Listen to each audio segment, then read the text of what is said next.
Assalamualaikum warahmatullahi wabarakatuh. Perkenalkan, nama saya Sania Malkuro. Saya merupakan seorang mahasiswi program studi Ilmu Al-Quran dan Tafsir Fakultas Usuluddin Adab dan Humaniora Universitas Islam Negeri Salatiga.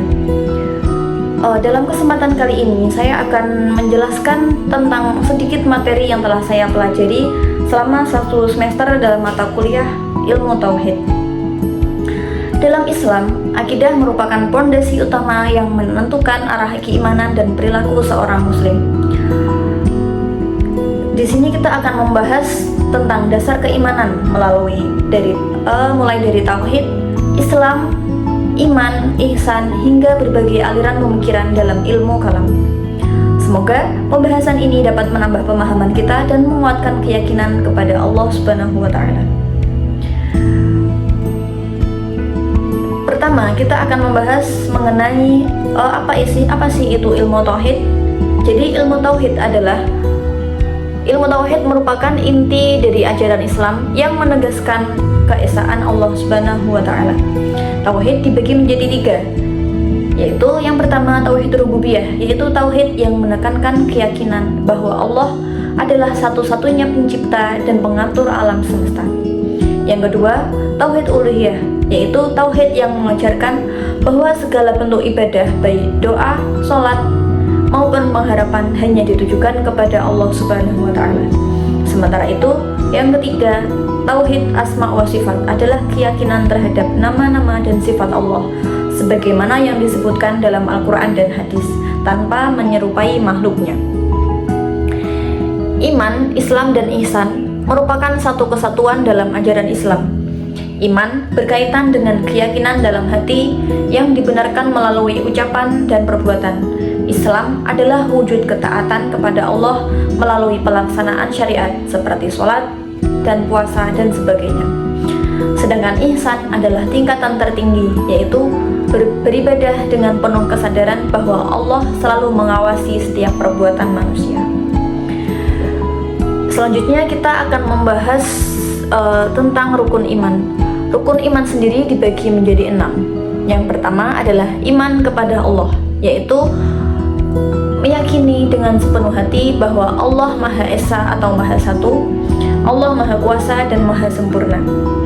Keyakinan ini menuntut seorang muslim untuk bergantung hanya kepada Allah Subhanahu wa Ta'ala, mencintainya dan menjadikan perintahnya sebagai pedoman hidup.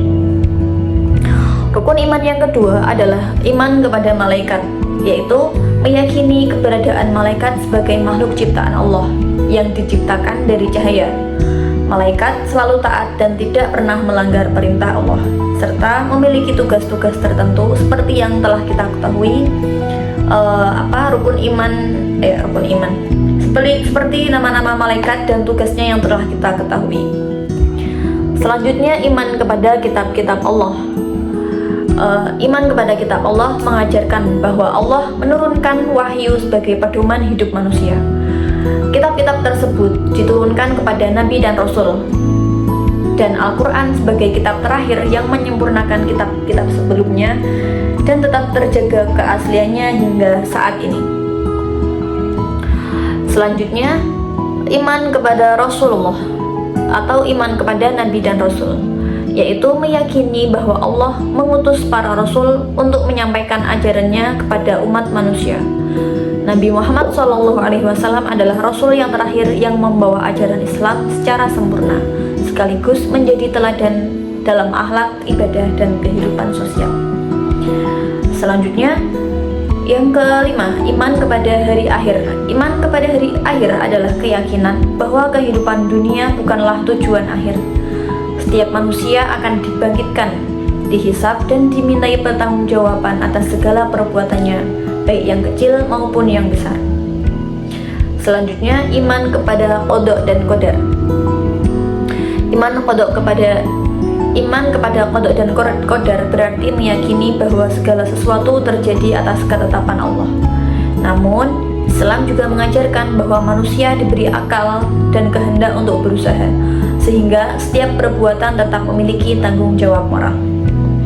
Selanjutnya, kita akan membahas mengenai pahala, surga, dan neraka. Pahala merupakan balasan dari Allah atas amal kebaikan yang dilakukan manusia.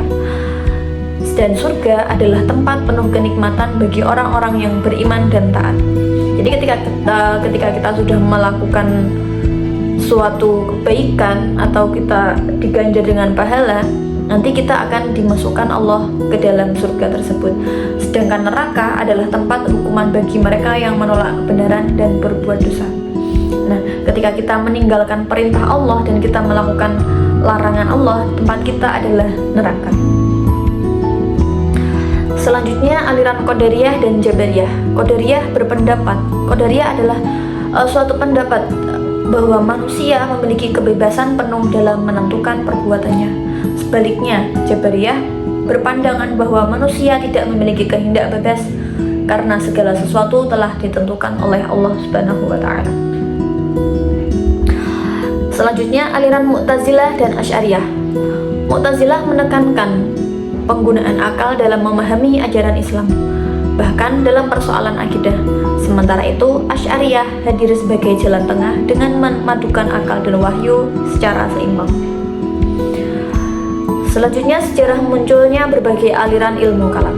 Ilmu kalam muncul sebagai respon atas perbedaan pemikiran dan perdebatan teologis di kalangan umat Islam, terutama terkait iman, takdir, dan sifat-sifat Allah. Perbedaan ini melahirkan sebagai aliran yang berupaya mempertahankan keyakinan masing-masing. Melalui pembahasan ini diharapkan kita tidak hanya memahami konsep akidah secara teori, tetapi juga mampu menempatkan perbedaan pemikiran sebagai bagian dari dinamika intelektual Islam. Sekian dari saya. Wassalamualaikum warahmatullahi wabarakatuh.